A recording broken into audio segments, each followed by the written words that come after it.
We believe that a woman's body isn't broken, that her cycle is a superpower, that she is strong and she's created beautifully. We believe that a woman deserves the very best care and support. There's a new day dawning for women's health care. We invite you to be a part of the revolution. NFP, good for life. And then with Enkindle, I work with couples who are living with infertility. The way it started, the way Enkindle started was a client of NFP came in and talked to me because she wanted some place that was safe and non-judgmental, that she could just talk about her experience. Mm-hmm. She had a doctor, and the doctor was great, but she needed more. And she and her husband needed more. So and there was no place that kind of aligned with her Christian values. Mm-hmm. So we started a group, and the group was great. The women in the group were awesome. Sometimes the husbands came. It was really good. We had to kind of stop the group because everybody became a mother in some way. Mm-hmm. And so then we decided, let's try individual, because sometimes people have never, ever told their story.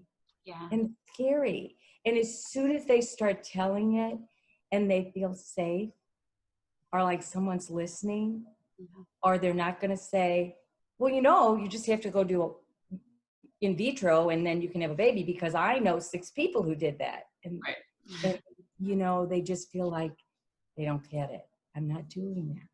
Yeah. And then the tears come, and then their husbands kind of don't know what to do because they want to fix it. Yeah, and they're good at that, aren't they? It's awesome though. It's how God made us. Right.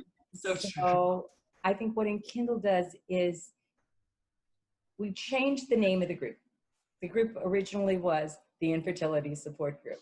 Mm. How uplifting is that? Yeah, let's go. Where are you going? The Infertility Support Group. Exactly.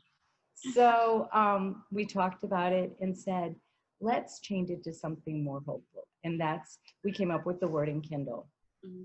Because when couples come in, their embers are pretty soft. And so we just keep putting kindling on it, mm-hmm. until you can do it yourself, just to give you hope that you're going to be okay. And there is a plan. Yeah. We just don't know what I have best friends who the only children they miscarried. And then, I have other friends that have never been able to conceive, and that doesn't make them not a good Catholic. But I think that there's this stigma where it's like, if people see a couple at Mass that's going to Mass and don't have any children, they think, oh, that couple must be contracepting, which makes them feel even more isolated because they're doing everything right and they're not doing IVF maybe so that they can be faithful to church teaching, and they're just getting it from every side.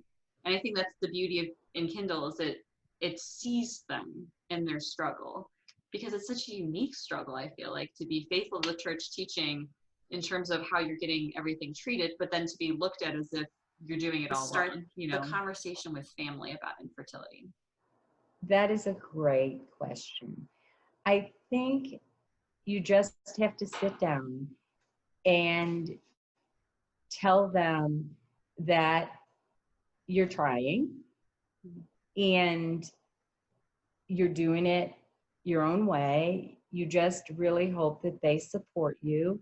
And that you don't need their sympathy. Mm-hmm. Every time you walk into a room, you don't want them to be sad because you're sad enough. Yeah. But maybe they could just tell them what you're going through. I've been to a doctor.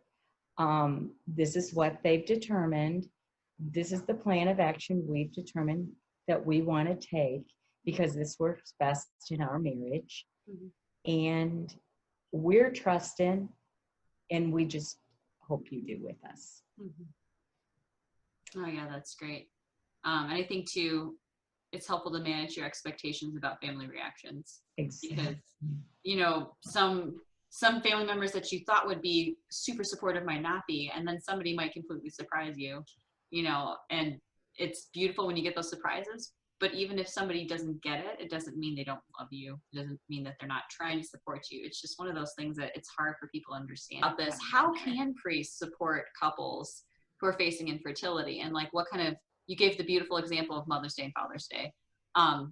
Obviously, no priest should ever ask, like, so do you have any kids? How many kids do you have? And then be shocked and, assume a couple's contracepting or whatever. But aside from all that, what can a priest do or a transitional deacon do to try to support families that are facing infertility or secondary infertility? Because I feel like that one's a whole other like trickiness, because people see that if you're struggling with infertility, they're like, well, but you already have a kid. So why are you sad? Just be grateful that you have the one you have.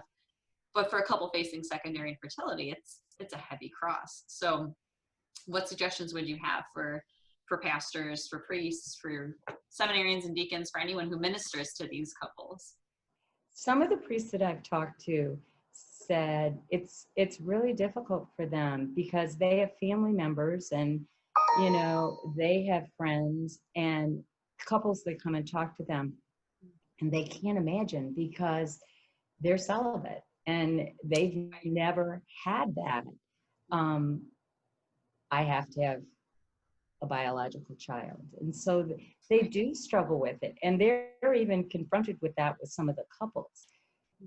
The very best thing that I think that somebody can do is just say, just tell me your story. And somebody told me a long time ago, and this is really good advice for everybody. If you listen to somebody, they'll tell you what they need. And if you listen really closely, they'll tell you what they need. This whole dynamic that people have in which they assume, well, if you can't conceive, you can just adopt then, right? But not every couple's called to adoption. So can you talk to that a little bit? I can, because I have heard that one before. And then they feel guilty because that's what everybody says. Like, well, you can adopt. That's a tough thing to do if that's not what you're called to do. Right. Yeah.